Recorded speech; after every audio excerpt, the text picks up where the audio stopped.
Dear post-quarantine self, I hope that by the time you are reading this, things have changed for the better. But at the moment you are writing this, you have officially wrapped up month 5 of quarantine. You return to Philly in exactly 1 week, so you thought to yourself, what better way to wrap up this unique season of life with a reflection and letter to yourself? Now let's change to the I-tense. I could spend hours and hours talking about quarantine, but I've decided to summarize the past 5 months with this. When we wake up, there are 2 questions we can ask ourselves. The first is, what do I have to do today? And this is the craziest part of quarantine. In stark contrast to the crazy packed schedules of college, there were many days where I woke up and had literally nothing to do. I went into quarantine with a list of goals, and I'm a numbers person, so let's recap what I did during quarantine. I woke up at 5:30 a.m. every day and slept at 9:30. I read the whole Bible for the first time in my life. I ran 98 miles and walked 360.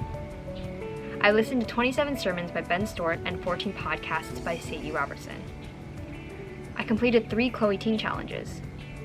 I ate out 8 times in total over the past 5 months. I played over 300 hours of Animal Crossing. I did 3 full drawings. I completed 8 TV shows, Team Zutara Forever.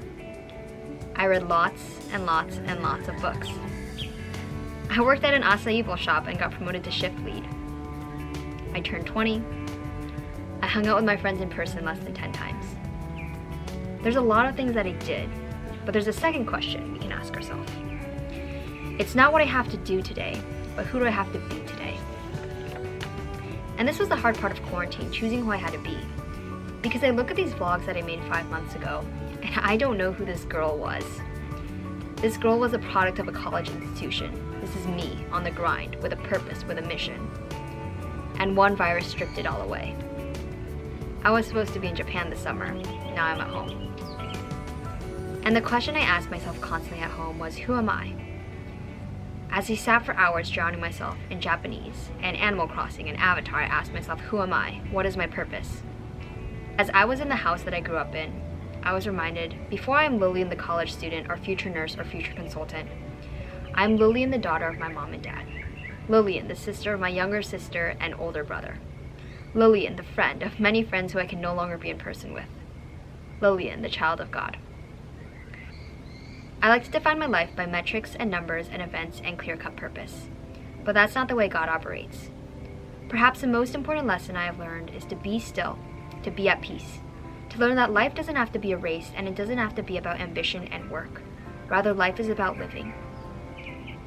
As I read Ecclesiastes, I was reminded that every season has its purpose and reason. And I know in a few weeks from now when school starts, I will miss the calm and peace of home. But I can trust that whatever God brings in the next season, He will be there alongside me. I can trust in who I am, in my character and my personality to remain the same even when circumstances change. So this quarantine I did a lot. I spent a lot of time alone. I was reminded that in seasons of singleness, the purpose is to secure a devotion to the Lord. And there are many times I failed and many times I succeeded. So moving forward as I return back to school, as I return back to a new normal, the question I want to ask myself is no longer, what do I have to do today? It's who do I have to be today? See you in Philly. On to the next chapter. Love, Lillian.